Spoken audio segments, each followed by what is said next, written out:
Welcome to the Dan Casper Show podcast, your chance to catch the full show anytime, anywhere. If you missed it live on the radio, no worries. We've got you covered with all the sports talk, opinions, interviews, and conversations from the show. From the Packers to the Brewers to the biggest stories in sports and around Wisconsin, it's all right here. This is the Dan Casper Show podcast. What's up, everybody? Good morning and a very happy Thursday. TK Show coming to you from the TDS Sports Talk Studios this morning. Appreciate you tuning in, however, wherever you're tuning in. If it's on the radio dials, you got a couple of those, 105.1 FM, 790 AM.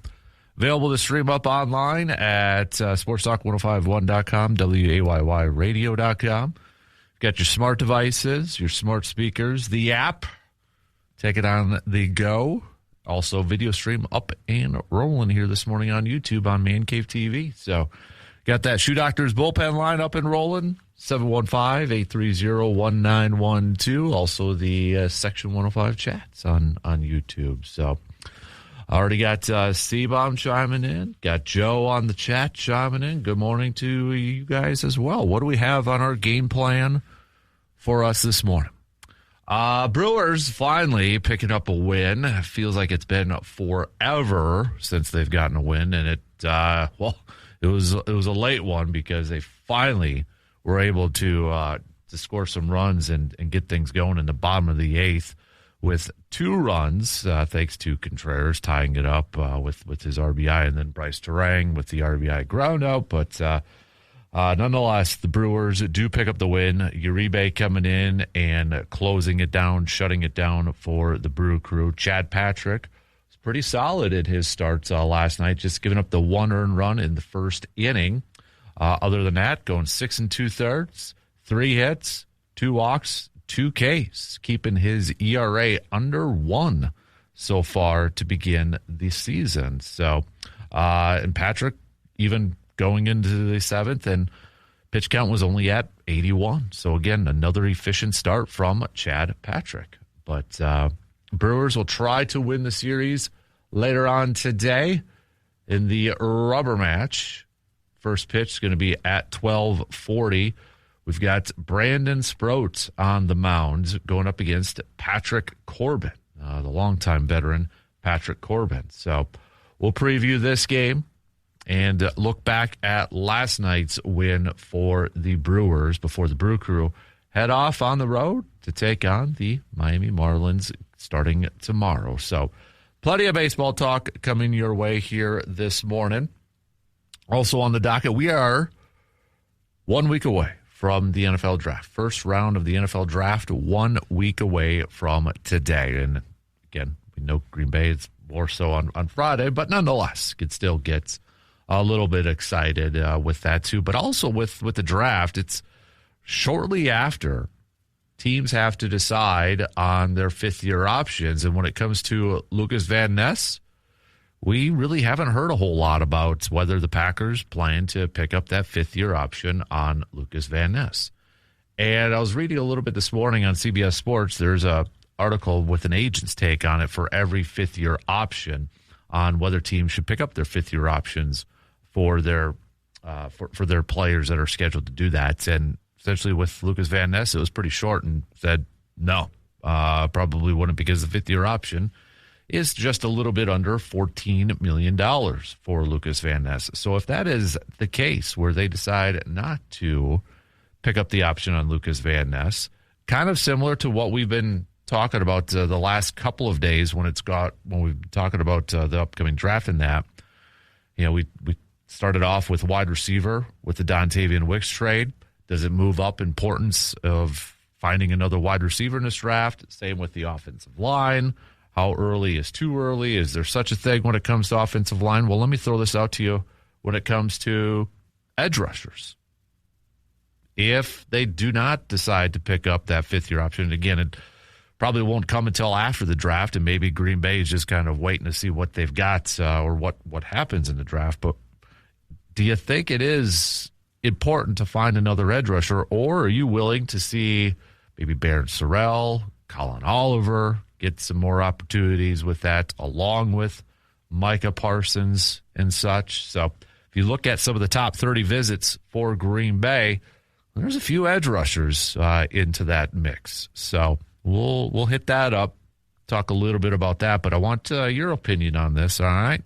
How important do you think it is for Green Bay to maybe address the edge rushing department, knowing that maybe Lucas Van Ness will not be a part of the future plans after this year? Or are you kind of saying, no, let's give Colin Oliver and Baron Sorrell some opportunities and such? So give me your thoughts on that. We'll touch on that as we get sets for, 1 week away again from the NFL draft officially kicking off.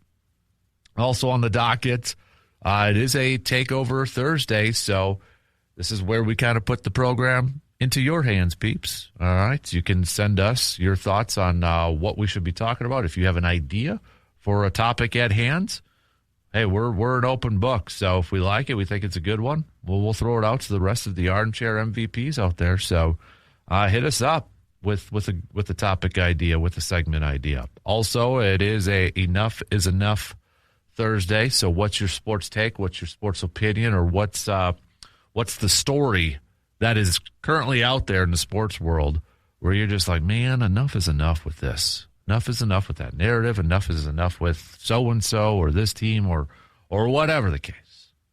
All right, best ones we'll read up on the air. Also, we'll catch up with Jake Boakes, as usual, every Thursday for our Tailgates Outdoors segments. So if you got any questions for our DNR warden, Jake, please text those on over. It's the easiest way to get those to Jake. Again, that number, 715-830-1912. So, again, usual time, 8:30 for Jake. And then, if we got some time here this morning, we might do a little game time. Once in a while, we'll throw out a little game to play and such. So we may do a little game time coming up a little bit later on. But we'll see where the conversations and all of your takes and input kind of leads us to. So, but that's your game plan for us this morning. Let's pitter-patter. Let's get at her, shall we? Coming up on the leadoff, we'll begin with some baseball talk. By the way, shout out for Blue Gold Baseball sweeping UW Stout yesterday to improve to 15-10, and Blue Gold Softballs for sweeping at River Falls, too. So Blue Gold Baseball and Softball getting out the brooms and doing some sweeping yesterday. So nice work for both those ball clubs. But we'll get things rolling here this morning on the leadoff. Talking a little Brewers baseball, looking back at last night's win. Although, how many of us were kind of wondering, like, just do something. Can it get something going on the offensive side? And luckily, they were able to do it in the bottom of the eighth, and then Uribe closing it down in the top of the ninth. But now it sets up the rubber match here for the Brewers. Can they pick up a win before leaving town to face the Miami Marlins? We'll preview all that and recap last night's W. We've got Intern Carter also along the way joining in on the fun. So let's get things going. We'll take our first break, and we'll be right back with the leadoff coming up after these quick words. We are getting set for a busy season with the Mobile Man Cave, and we got to thank our fine partners for helping us hit the road with the Mobile Man Cave this year. That's Hy-Vee in Eau Claire. That's Toyson Ford, Carpet City Flooring Center, Service Master, shout out Clay and Service Master, SC Swiderski, Superior Auto Body, and VFW Post 305. Summer's the busy season, and we're going to be kicking it off actually next week as such, and the next couple weeks hitting the road with the Mobile Man Cave. So if you see it out and about, do a little friendly wave and such. But again, a big thanks to our partners for joining us on the Mobile Man Cave all year long. Let's say a good morning to Intern Carter, who's donning his Minnesota Wild sweater this morning. And got to imagine probably some Wild fans who are just a little bit older than you, Carter, getting geeked up for their matchup with the Stars, the Dallas Stars, in the Stanley Cup playoffs because of, well, you know the history of the Stars leaving and such. So that should be quite the entertaining, or shall we say highly emotional series, would you say? Yeah. It's unfortunate that it has to happen in round one. Yeah. But nonetheless, Stanley Cup playoffs to me, I'm not the biggest hockey fan, but when it's the playoffs, it's like a little different. I know quite a few people who are kind of like that. They're hockey fans, they're casual hockey fans. But when it's Stanley Cup playoffs, that's their thing. And it's like they maybe watched a game or two in the regular season, but they'll watch every dang game when it comes to the Stanley Cup playoffs. Yeah, something about it just makes it entertaining, I think. I don't even know. Just hockey's fun for me in general, but when you get the good teams playing each other, it's just better. Yeah, a little bit product. Intensity sort of thing, too. So usually a lot of like really close games, it feels like, too. Especially the rivalries, like the Wild and the Stars. So. Right. So, no, that's going to be set up here in the next couple of days because it's not finalized yet, correct? Well, their series is. Yeah. But the rest of the Stanley Cup still kind of the brackets kind of up there. So, but no, we got NBA play-in games. So we'll start to wrap that up. We had the Warriors taking down the Clippers last night, 126 to 121. And then the 76ers taking down the Magic. So we've got the final play-in games with Charlotte taking on Orlando on Friday. And then Golden State's going to be taking on Phoenix coming up on Friday as well. So then we'll know who's going to play who fully on for the NBA bracket. But I don't really care about the NBA playoffs at this point. I don't know about you, so I just no. Yeah, I actually the past 2 nights have kind of been entertaining, but now it's a 7-game series. So yeah, I know it's like the do or die for some of these teams, or like Orlando lost, but they're still alive because they were higher. Do you like how the NBA is doing that? I mean, it adds a little bit of drama into it, I guess, but I don't know. I mean, it's hard because those teams aren't going to go far, likely. Right. Like, in the West, nobody's going to beat the Thunder. That 8 seed's not going to beat the Thunder.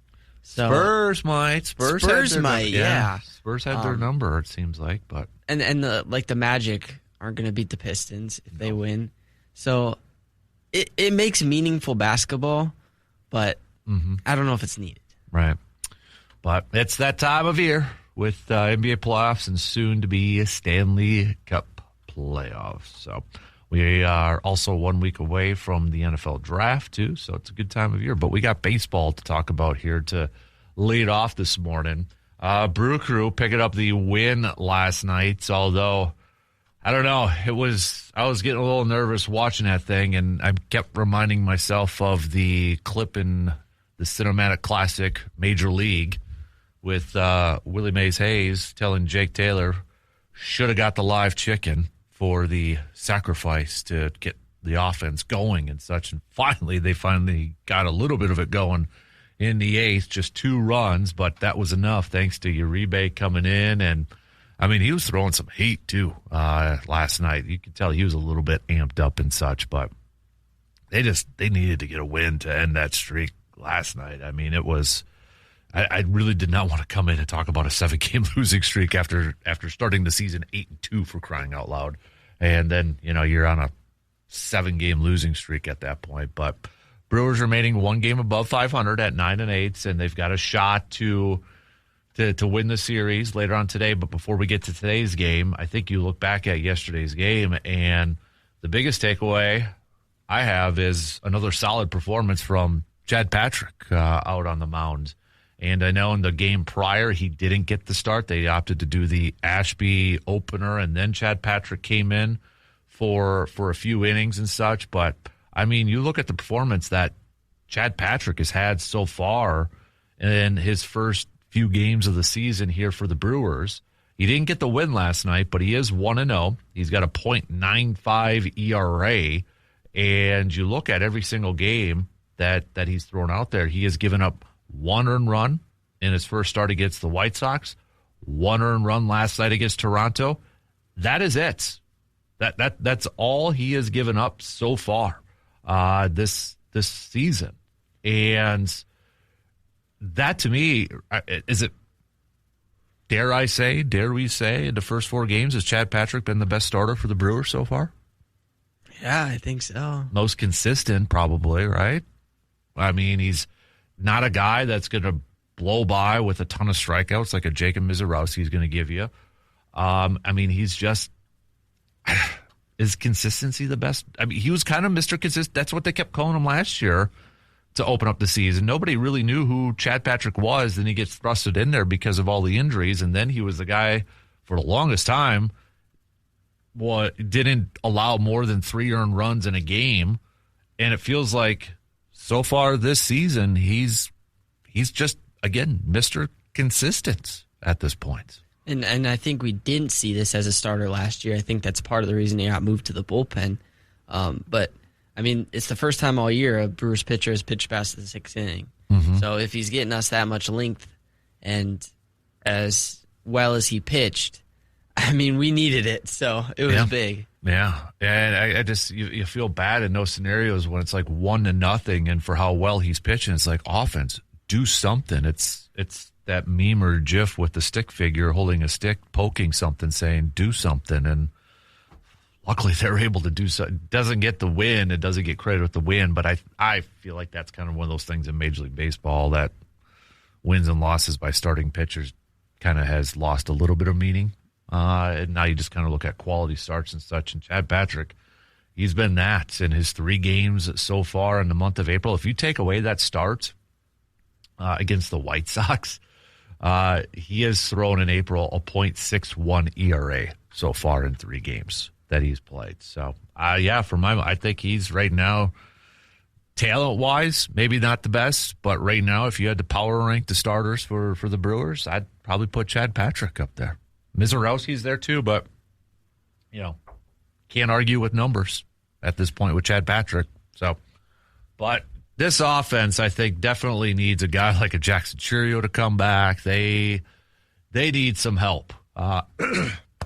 Excuse me, choke it up here because, I don't know, the bottom of the order, when I see no offense to these guys, but Ortiz and Hamilton, I don't have a whole lot of confidence at the back end there. No offense. You could throw Mitchell in here, too. He did get off to a really good start this season, but he's kind of quieted down just a little bit, if you want to say that. But he's still hitting 290 in the month of April. But you kind of see the trajectory. It's gone down just a little bit here. But nonetheless, this is a team, I think, with no Yelich, and some of the injuries that they've had, they need a guy like Jackson Chourio back in this lineup, in this offensive lineup, to give them a little bit more juice.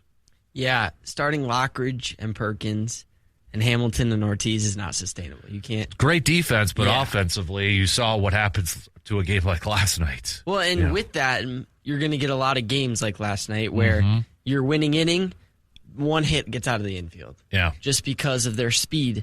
And they're not going to hit a lot of hard balls. And Lockridge defense was really good, but it's just not sustainable to have those 4 in the back part of your lineup and expect to win a lot of games. Yeah.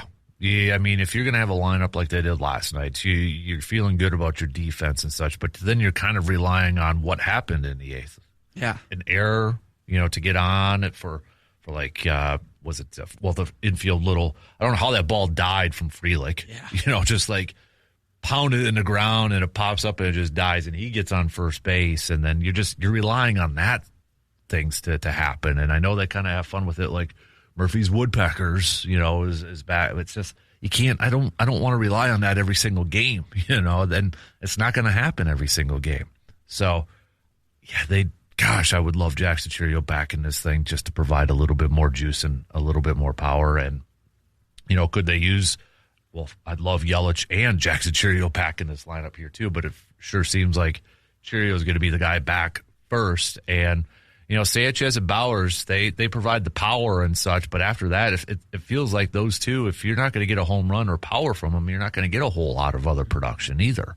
Yeah, exactly. I mean, with the 4 we talked about, and then you had Sanchez and Bowers, who are pretty much strikeout or home run guys. I mean, you really only have 3 consistent hitters. Mm-hmm. And that's not counting Garrett Mitchell. He's kind of in the middle for me right now. But, again, that's not sustainable. You can't win games that way. Mm-hmm. And I didn't feel like this way last year. And maybe it's just because of the injuries. But something's got to change. Yeah. Yep. Exactly. So, but we'll see if they can get it done today. Let's preview that game. First off, let's take a quick break, and then we'll take a look at Brandon Sproat, who's, well, looking for a good start. Looking for something positive to begin his young career with the Milwaukee Brewers. Will that happen today with veteran Patrick Corbin going on the mound for the Blue Jays? Let's preview that game coming up after these quick words. As the fields come back to life, it is time for spring sports in the Chippewa Valley. Whether you're stepping up to the plate or hitting the track or getting back on the field, make sure that your body is ready to perform. At Chippewa Valley Orthopedics and Sports Medicine, their team specializes in keeping athletes of all ages healthy, strong, and in the game. From injury prevention to expert care and recovery, they've got you covered every step of the season. Don't let pain keep you on the sidelines. Get back in the game with confidence. Chippewa Valley Orthopedics and Sports Medicine, helping you move better, play stronger, and to stay in the game. So 12-4, getaway day for the Brewer crew as they wrap up this series with the Toronto Blue Jays. We've got Brandon Sproat on the mound for the Brewers. And when we look at what Brandon Sproat has done so far with the Brew crew this year, he has appeared in 3 games, going back to the 29th against the White Sox. That was his rough outing. 3 innings, 7 earned runs. Against Kansas City, getting charged with the loss. He went 3 2/3, 4 earned runs. And then his latest game on the 11th, going up against the Washington Nationals, he went 3 2/3, giving up 1 earned run. So I guess on one hand we could say progress in each game and such, but I think we're kind of like, can you put it all together? Can he get past 3 innings? Is that going to be his thing? Or is this going to be kind of a short starts with him and that until they build him up? I want to see some, because you look at those pitch counts in those games too. With the White Sox, 3 innings, 86 pitches. 3 2/3 against the Royals, 70 pitches. 3 2/3 against the Washington Nationals, 65 pitches. Like, that's the big thing. One of the big things that he has to get better at is the pitch count, but also limiting the walks, because in each game he has given up either 3 or 4 walks. So kind of looking for continued improvement from Brandon Sproat here. But, the one thing with him, too, I wonder, I don't think they're going to give up on him by any means, but you have to wonder if he goes out there today and say he has a similar game where he can only get 3 innings, 3 2/3. His pitch count is up there, and is again just kind of struggling a little bit. You do have a Logan Henderson still waiting. You do have a Robert Gasser, kind of waiting in the wings here too. They've got those options where they can bring those guys up. So I'd be curious, how long is this leash for the youngster, and how many more times, especially now when you look at where the Brewers are at record wise, and that can you go out there and throw him? So I think, not to say that this is a huge start for him, but I think it's an important start for him today to see what he can do to maybe continue to get better or improve at.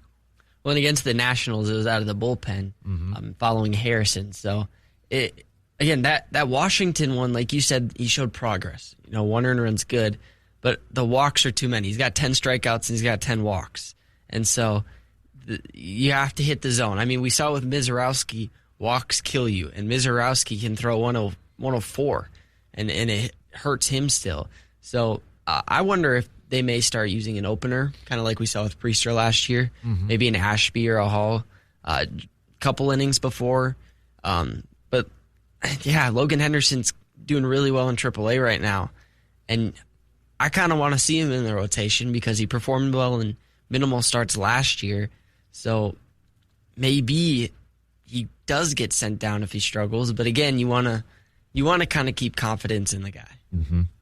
And, Logan Henderson, too, I think is a guy before the season a lot of people had kind of on a rookie watch list, for Major League Baseball and such. But you look at what he has done so far with the Nashville Sounds. He's appeared in 3 games. He has started 2 of those games. He's 1-0. He's got a .96 ERA. 14 strikeouts too. So, he's waiting there in the wings. I think we're going to eventually see him at some point on a regular basis. I mean, we already saw him once this year because of the doubleheader, and you can elevate the extra player at that point. But I feel like it's just, man, I don't know. Maybe I feel like we should be, but then you got Quinn Priester that's still kind of there too. It just feels like at some point you're going to have to bring up Logan Henderson. He's going to have to be a regular starter within your rotation. Well, and who's going to be the odd one out, right? Because you said Priester getting called up. So who goes down? Because somebody has to. And eventually I think somebody's got to move to the bullpen too. Mm-hmm. So maybe that is Sproat. He performed well out of the bullpen early. Maybe he's an Aaron Ashby. Maybe he's a DL Hall. But like right now, you can't put Chad Patrick in the bullpen. Mm-hmm. And so I think right now he is your guy that goes to the bullpen. Mm-hmm. Yeah, maybe. And like you said, too, I mean, we've seen where Sproat and Harrison have piggyback started. Remember the final tune-up game against the Reds? Maybe that's an option to go on there, too. So who knows? But that's something to kind of maybe pay attention to. They've got options. But right now, like, we want to see like offensive options. And I know one of your questions that you had for a takeover Thursday was regarding, kind of the shortstop position, and should the Brewers call up either Pratt or Williams to jumpstart the offense. I do wonder with Cooper Pratt. I honestly feel like if Cooper Pratt was killing the ball, he'd be up right now. When you factor into contract and all that, I feel like he would be up. And I do wonder, where does that pressure kind of start to build when do you seriously think about bringing him up here? Because it's not Brock Wilken right now. I mean, he's still struggling at the plate here. Cooper Pratt, I mean, he's only hitting 205 so far. So I don't think they would bring up a Jefferson Kiro, because if you bring him up, he's got to play. Yeah, they love that guy and they want to bring him up. I mean, Tyler Black's hitting 269, but he's only played 7 games so far. So there's not like there's a ton of options at AAA who are just killing the ball, except for Lara, who's hitting 414 in center field. So, I mean, is that potentially an option? Yeah, there's an outfielder. Right? So, I mean, Jet Williams is only hitting 217 so far. So, I don't know what you do to kind of jumpstart this. It's hard. I will say, though, Durbin wasn't tearing it up when he got the call up. Mm-hmm. I think he kind of figured it out in the big leagues. Yep. And so maybe that's not Pratt, but maybe that's Williams. Or I don't know. They need more production from somewhere. And so, like, in my opinion, I think they need to try something. Mm-hmm. And you can always send them back down, but they gave Pratt an extension. Let's see him. Let's try it. Because you're getting no production from those positions anyways right now. And whenever David Hamilton hits the ball, it doesn't get out of the infield. He gets on base, but it doesn't get out of the infield. So to be able to get more production, I think you need a different player. Mm-hmm. Yeah. I don't know, but I don't see.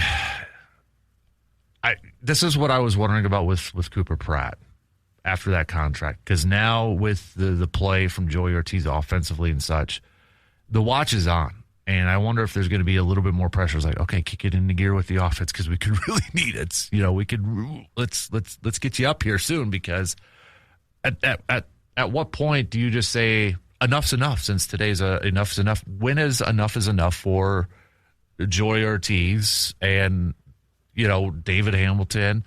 They're great defensive players, and I don't want to take that away from them. But can we continue to get away with a 2-1 victory, or waiting to score runs until the 8th inning and then such? And you're just putting such, bigger pressure on your pitching staff to, hey, you almost have to be perfect in these games for us to win. And I don't want that. I know last year they grinded out a lot of these games and such, but even last year with Joey Ortiz, we've talked about it how much. Whenever he was up, did you have confidence that there was going to be runs scored?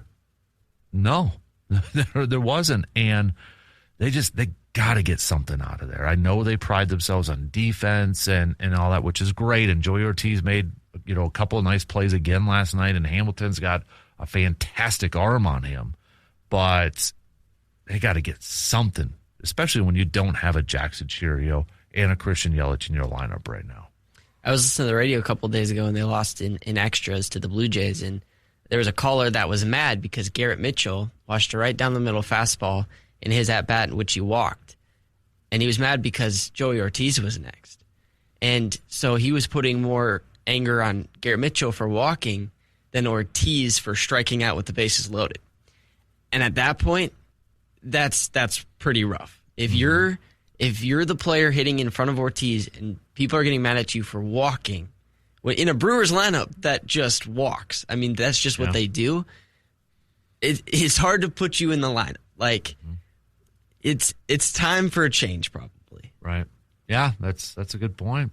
So, what do you do, Brewers fans? What do you do when it comes to the offense here? Do you ride it out until maybe a Jackson Chirio comes back, or Yelly, hopefully, I think they're saying middle of May, end of May, possibly. So I thought Jackson Chirio was supposed to be around this time that they said middle of April, and I know he's making strides and such, but it doesn't sound like it, because I would imagine he's going to go to AAA and get some rehab work in, and before he comes up. But all right, we got to take our final break here as we start to wrap up the first quarter.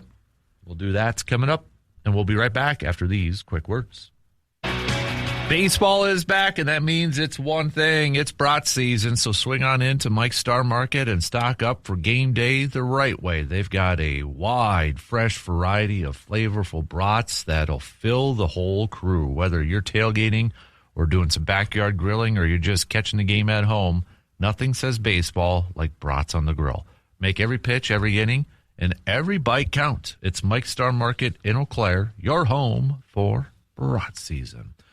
We got about 12, 11 minutes to the top of the hour. Don't forget, it is a Takeover Thursday, so if you've got a topic that you'd like to throw out where you can be a part of the program, we are taking notes. So hit us up with a message on that Section 105 chat or on our Shoe Doctors bullpen line. You can do that. A couple different ways for that. We are going to talk a little football coming up in the next hour. 1 week away from the NFL draft, and kind of a theme this week that we've been hitting up when we're talking about the green and gold, and that has been, how much of a priority should it be for this position, for that position. And I want to talk a little bit about edge rushers, because Green Bay does have to make a decision here rather soon whether they're going to pick up the fifth-year option for Lucas Van Ness or not. So we'll talk a little bit about that and kind of take a look at the top 30 visits in terms of, does that tell us a little bit maybe about Green Bay's prioritizing an edge rusher. So I know there's this thing about Dexter Lawrence, Schefter, and that sort of thing. Again, I think context is key in this whole thing. People like to spin, I think, things, and all Schefter said was that the Packers could be in the mix. He didn't say the Packers were in the mix. He didn't say that the Packers were interested and such. And I think we got to, let's pump the brakes here a little bit, because is that a move? First of all, Dexter Lawrence, why is Dexter Lawrence being even brought up? He wants a bigger contract, right? He wants a bigger contract. He's already making, was it just a little under $20 million this year? He wants a bigger deal. Can Green Bay afford to do that? Probably not. I mean, they could, but then that means you're probably not going to re-sign guys like Watson or Tucker Kraft. What are those guys? So I don't see that happen. I think Green Bay, if they didn't make a move for Micah Parsons last year, maybe that's something for this year. But never say never. I would be probably more shocked if they did this move than what they did with Micah Parsons last year. Well, and I would even say that right now you can't even use the draft picks. Yeah. Because after trading Wicks, you now need a receiver. Mm-hmm. You need a corner. You could use another edge rusher. So there are so many positions that you need, not including offensive line, which they take like 4 every year. So they need the picks. They don't have the cap space. And you signed Hargrave for this role. So, yes, he's better. But I don't think that that's a realistic trade right now. Mm-hmm. I mean, it would fit the need of the nose tackle and such, and that on paper would form a pretty. I mean, you're talking about Dexter Lawrence in the middle, Hargrave, the veteran, on one side, Devontae Wyatt, and then Micah Parsons. I mean, if you can't dominate the trenches with those 4, then Jonathan Gannon, what's going on? I can't see it from a numbers standpoint. Is it fun to think about? Oh, yeah. Would I be happy if all of a sudden tomorrow morning we're talking about Dexter Lawrence on Green Bay and we don't have any draft picks for next week? Okay. Because that would be like, heck yeah, let's go. I don't see how it plays, in the cards. Because I think what Schefter said, maybe a 2 and a 5. Okay. You send a second round pick. Now Green Bay's not drafting until the 3rd round, and then you got to figure out new contract and such. So I don't know. I can't see it happening. I can't see it happening. It's fun to think about. No, don't get me wrong, but I don't see that being a realistic option. Well, and with Micah Parsons out, however many weeks, I think the first 5, you're gonna need some kind of pass rush, and so the second round edge rusher could be the play, but you think second round edge rusher? I don't know. We'll See, talk but about Dexter that. Lawrence isn't a pass rusher. Right. He's a run stopper. Yep. So by trading your second round pick, you have no pass rush for the first 5 weeks of the year, and maybe no corners. Exactly, and you're likely going to play the Bears week 1. You're likely going to play the Vikings or the Lions in those 5 weeks, and so our offense is going to have to score 30 points to win games, and they haven't proven they can do that. Well, it's interesting. I'm starting to get into draft mode a little bit more now that we are a week away. Starting to get into it. So there's just, and the closer we get, the more I think I'm probably confused on the direction Green Bay's going to go, especially now coming off the heels of the Wicks trade. And I know they, some people I was reading and such don't feel like they necessarily need to get a wide receiver in this draft. And I get the reasoning. You got Watson, they're probably going to re-sign. You got Matthew Golden. I think I don't know what we got with Savion Williams yet. We got to get something with him because he is a 3rd-round pick. They used a 3rd-round pick on him last year. We got to have something with him. It just can't be a throwaway, type of play. But and then, of course, Jaden Reed's on there too. But as of right now, where things stand on April 16th, Christian Watson is not under contract for the future. Jaden Reed is not under contract for the future. We're not that far away from Matthew Golden and Savion Williams being your 2 leaders, and we went through something similar with Watson and Dobbs entering their second years. I don't want to go through that again. I want some more depth and always have the cupboard full. So until those contracts get extended, I'm still going to be a little bit nervous. It's a little bit, it's different not having the first round pick because I think a lot of us, if there was a first round pick, I think a lot of us Packers fans would be like, okay, it's probably going to be a corner, maybe a defensive tackle. With no first round pick, I think that opens up the door for a lot. Maybe it is an offensive lineman. Maybe it is a corner. Maybe it is defense tackle. Maybe it is an edge rusher. Who the heck knows at this point? Yeah, I'm good. I don't want to see any more Bo Melton routes. So I think right now you only have 4 technically receivers because Bo Melton's a corner. You signed Sky Moore, but he's never produced with the 49ers or the Chiefs. So I think you do eventually have to get a receiver. I don't know when. And this year they've got several positions that they definitely could use. So it's going to be an interesting second day. Yeah. All right, Surveyor's got a question for us. I'm going to throw it out there, and then cause I got a follow-up question for you, Surveyor, and then we'll hit it up coming up in the next hour. But if anybody else wants to chime in on it, you can. He says, question, you're hired as athletic director for Wisconsin. What's your first 3 moves? What executive orders are you signing right away? So are you kind of just mostly talking about coaches at this point, Surveyor, like hiring, firing sort of thing? Or what else do you kind of have in mind here? So let me, just a little bit of a follow-up. But something to think about if anybody else wants to throw in. So right away, 3 decisions that you're going to do right away. Let's say you're hired this summer and you're going to be going before the kickoff of college football season. Am I correct, Surveyor, in the timeline there? You're hired right now and you're going to be in place before the football season, I would imagine. So think about that for a little bit. But it's a good question. It's a little difficult, though, too, because athletic director, you got a lot of other sports. You got to think about different sports you're trying to assess. But I think one thing we probably don't have to worry about is both hockey programs right now for Wisconsin. Mark Johnson, the women's team, you just don't bother him. Whatever you need, I got you. Yeah. Hastings is on good grounds, too. So whatever they need, we're good there. So that's probably one thing you don't have to worry about at this point. So. All right, 2 minutes left, so continue. That's a good topic. Hit us up if you got any other questions or topics that we should throw out there. You can act like the producer this morning. Also, we got Enough is Enough Thursday, so what's the sports opinion? What's the sports story out there where you're just like, dude, enough is enough with that? Taking your questions for Jake, our DNR warden buddy, who's coming up at 8:30, so please text those on in too. We'll get back to some more Brewers talk coming up a little bit later on, but just a reminder, first pitch for today's game is going to be at 12:40.